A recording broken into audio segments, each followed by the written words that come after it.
In the shadowy halls of medieval power, where alliances were sealed in blood and secrets could cost an entire kingdom, a story unfolded that shook even an age accustomed to barbarity. A child, barely 12 years old, elevated to the Senate as if he were just another piece in his father's chess game. But what should have been a dynastic triumph soon became the most brutal tragedy of his life. Because the ambition of Theodore of Montferrat knew no bounds, and his own son, Octavius, would be the highest price ever paid for power. What happened next not only defied all notions of authority and family but also unleashed an unexpected transformation, one that would place nobles, peasants, and entire kingdoms in check. This story contains acts of abuse of power and institutional violence. There will be no graphic details, but what you are about to hear is harsh and real. Stay until the end, because what began as an act of cruelty would become a lesson in resistance that still resonates centuries later. The year was 1387. Northern Italy was abhorred in flames, duchies, marquisates, and merchant republics fought over every inch of land as if it were gold. Alliances were forged at dawn and betrayed by nightfall. No one was safe from instability. Montferrat, a small but strategic marquisate, was trapped between powers that seemed like giants, the Duchy of Milan, the House of Savoy, and the city-state struggling to maintain their influence. For nobles, power was not an inheritance, it was a daily war. And in that war, children became useful pieces. Placing a boy in a seat of power was a common move, it guaranteed obedient votes and, above all, reinforced the image of dynastic continuity. The Senate of Montferrat, in theory a deliberative body, was in reality a showcase controlled by the most influential families. What was decided there had already been arranged in private chambers, far from the people's gaze. It was in this stage of constant wars, silent intrigues, and a Senate turned into theater, that young Octavius of Montferrat was thrown into the game, never imagining that, for his own father, he would not be a son, but the most expendable piece on the board. Octavius of Montferrat was born in the castle of Castrated, in the heart of the marquisate. From an early age, his life was marked by a paradox: he was a child, but he never knew childhood. At 5 he was already studying Latin, diplomacy, and the arts of war. At 8, he listened to councils of state as if he were an adult. And by 10, he accompanied his father to negotiations that would decide the peace or war of an entire region. Chroniclers of the time described him as a boy with clear eyes and precocious intelligence, able to grasp the dilemmas of government with a maturity that unsettled even the most experienced diplomats. Facing him stood his father, Theodore I, a feared, shrewd, and profoundly distrustful marquis. For him, power was synonymous with absolute control, and obedience was not a virtue, but an obligation. That contrast would be fatal: a son with a critical mind, and a father determined to crush it in the name of his lineage's stability. At 12 years old, Octavius was named senator of the realm. The ceremony in Castrated Cathedral was solemn: purple garments embroidered in gold, oaths before nobles and clerics, and a child transformed into a symbol of dynastic future. To many, it seemed only a political gesture, but inside that boy was more than obedience. For months, Octavius fulfilled the role designed by his father. He attended every session, remained silent, and voted exactly as ordered. He was the perfect piece in Theodore's chessboard. But soon, something began to change. Octavius started to understand the true weight of the decisions made in that hall. He saw how new taxes ruined peasants and merchants, and how the people's voice never reached those marble tables. In February 1388, the spark ignited. The Senate debated a military campaign against the Duchy of Savoy, financed with more taxes. Against his father's orders, Octavius rose from his seat. With a firm voice, he denounced that such burdens would impoverish the people to the point of revolt. Silence fell over the hall. Senators hardened by intrigue stared in disbelief. A child had dared defy the marquis in front of everyone. Theodore, red with fury, forced him to sit. But from that moment on, the father stopped seeing his son as an obedient heir, and began to see him as a threat. After that speech in the Senate, the relationship between Octavius and Theodore was never the same. What had been a simple disagreement became a silent war inside their own castle. The Marquis, unable to tolerate a dissenting voice within his own blood, decided to tighten control over his son. He changed his tutors. The humanists who had nurtured Octavius's critical thinking were replaced by rigid masters who repeated a single lesson: obey. He forbade him from meeting other young nobles, fearing his rebelliousness would spread. And he confined him to an ever narrower circle, watched, isolated, suffocated. But Theodoro made a mistake. He believed that silence meant submission. Octavius, far from breaking, found new ways to resist. He secretly read philosophical texts in Latin, built a clandestine network of contacts among lesser nobles, and little by little began to articulate ideas that questioned his father's absolute authority. The Marquis thought he had extinguished a spark. But what he had really done was ignite a fire that would soon burn beyond his control. In a chamber filled with maps and burning candles, the most powerful men of the Marquisate debated how to withstand the pressure from the Duchy of Milan. Everyone expected blind obedience from the young senator. But Octavius, at barely 13 years old, made a decision no one could have imagined. Convinced that the peasants would be the true victims of another war, he leaked information to enemy envoys, hoping that in return they would respect the rights of the people. When Theodoro I discovered the act, his world shattered.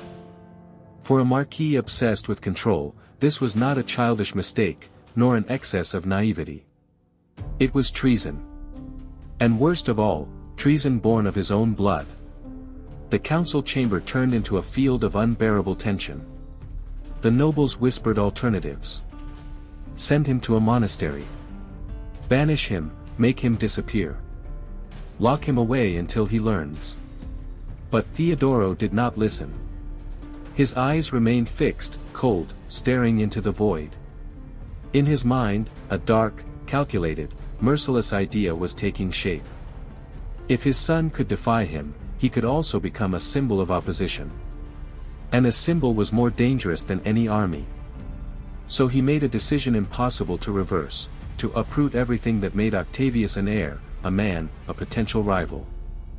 That night, in the silence of the castle, the fate of the young senator was sealed. A fate that surpassed even the brutalities accepted in the Middle Ages, and that would forever change the history of Montferrat. After that night, Octavius vanished from the world. Officially, the Marquis announced that his son had fallen gravely ill and needed rest. But with every public event he missed, doubts grew. How could it be that such a promising young senator showed no signs of recovery? The lesser nobles, who had seen in Octavius a different voice within the Senate, began to worry. Some requested audiences to visit him, but all were rejected with vague excuses: he has a fever, he is not receiving visitors. Within the castle walls, the servants whispered what no one dared say aloud, that the boy was no longer the same, that he had been transformed, that he had been silenced in an irreversible way. The church also began to move its pieces. The Bishop of Castrated, disturbed by the rumors, requested a private meeting with the Marquis. He knew that something dark was being concealed behind that convenient illness. Meanwhile, in the town squares, common folk whispered in outrage. For them, Octavius was not a traitor, he was the boy who in the Senate had defended the poor against higher taxes. His absence was seen as punishment for speaking the truth. The prayers for the young man's recovery soon turned into protests disguised as prayers.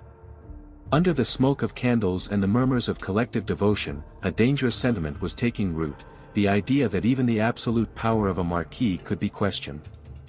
While the outside world swirled with rumors, inside the castle Octavius waged his own silent war.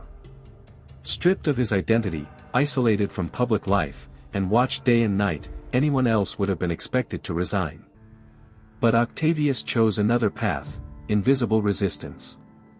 He learned to obey in appearance, while in his mind he clung to the memory of his days as a senator. He recreated political debates, imagined alternative solutions, and little by little cultivated a thought more mature and strategic than ever before. In secret, he began to write. With improvised ink, recycled paper, and quills salvaged from the courtyards, he filled pages with political reflections, plans for reform, and accounts of what he saw and heard in the corridors. Because his confinement had an unexpected effect, it kept him close to the Marquis. Theodoro, convinced his son was neutralized, spoke of confidential matters in his presence. Without realizing it, he was gifting Octavius valuable information about the looming crisis. Moreover, the young man maintained ties with the castle's servants. They, who had always seen in him respect and humanity, now became his eyes and ears in the outside world. Through them, he learned of the growing unrest in the villages and the diplomatic pressure weighing on his father. Octavius had no weapons and no army. But he had discovered something far more powerful, that true resistance could begin in the mind, and that even in silence he could prepare the ground for a different future. The winter of 1389 arrived like an unrelenting storm, and not just in the weather. From the borders of the Marquisate, alarming news set off every alarm. Milan and Savoy had joined forces in a coordinated invasion. Meanwhile, within the villages, the peasants, ruined by years of excessive taxation, rose in rebellion, burning granaries and executing tax collectors. For the first time in decades, Teodoro I was overwhelmed. The Marquis, who had always ruled with cold calculation, now wandered through his halls in despair. His advisors contradicted each other: negotiate, flee, crush with blood and fire. No option seemed capable of saving him. On those nights, Octavio observed his father like never before, the feared man, reduced to a leader who no longer knew what to do. Every gesture of frustration, every stifled sigh, confirmed what he had suspected in his secret writings: the Marquisate was on the brink of the abyss. And in that crack of weakness, Octavio saw his opportunity. Because what his father could never have imagined, was that the son he had tried to silence would be the only one capable of saving him. One freezing night, the Marquis collapsed into his chair. The enemy army was only 2 days' march from the castle, and the villages were ablaze in rebellion. For the first time, Teodoro I seemed defeated before even fighting the battle. Then, the unthinkable happened. Octavio, the silenced son, the boy reduced to a shadow, raised his voice. But not as a victim, rather, as an advisor. "Father," he said firmly, "I have been analyzing this crisis for weeks. And there is a way out." Teodoro looked at him with fury. How dare he? Yet in his gaze there was also a glimmer of something new: need. For hours, Octavio unfolded a plan that surpassed any calculation of the advisors. He proposed inviting the enemies to the table, not as invaders, but as business partners. The Marquisate controlled key routes to the Mediterranean, and that was the true ambition of Milan and Savoy. At the same time, he suggested unprecedented fiscal reforms, relieving the peasants to restore their ability to produce, and in doing so, multiply the crown's revenues in the long term. It was a bold, radical strategy, unthinkable in an era accustomed to war and repression. But for the first time in months, Teodoro heard something that seemed like hope. That night, the son his father had tried to destroy became the only voice capable of saving the kingdom. Octavio's plan began to take shape, but not everyone was willing to accept it. In council sessions, the most conservative nobles erupted in shouts. Betrayal. Trading with those who wanted to invade us. Lowering taxes for insolent peasants. That will destroy the feudal order. To them, the young senator's proposals were political heresy. They meant giving up privileges they had defended for generations. But Octavio, far from being intimidated, displayed a surprising skill. He knew every ambition, every fear, every weak point of the men who challenged him. And one by one, he began to dismantle them. To the Count of Castellamont, his fiercest opponent, he revealed a secret that left him speechless: his lands hid high-quality salt mines. With the new trade routes opened, that salt could multiply his wealth like never before. Faced with the possibility of losing everything, or gaining more than he had ever dreamed, the Count changed sides. And his example dragged others along. Thus, little by little, Octavio turned the council chamber into his own chessboard. Not with swords or shouts, but with cunning, vision, and a capacity for persuasion that no one expected from that young man marked by tragedy. The boy who had been silenced now forced the most powerful men of the Marquisate to listen to every word he spoke. What many called madness, soon became a political miracle. The agreements with Milan and Savoy not only avoided war, they turned former enemies into business partners interested in the stability of the Marquisate. Suddenly, the routes to the Mediterranean were filled with caravans and goods that multiplied the kingdom's wealth.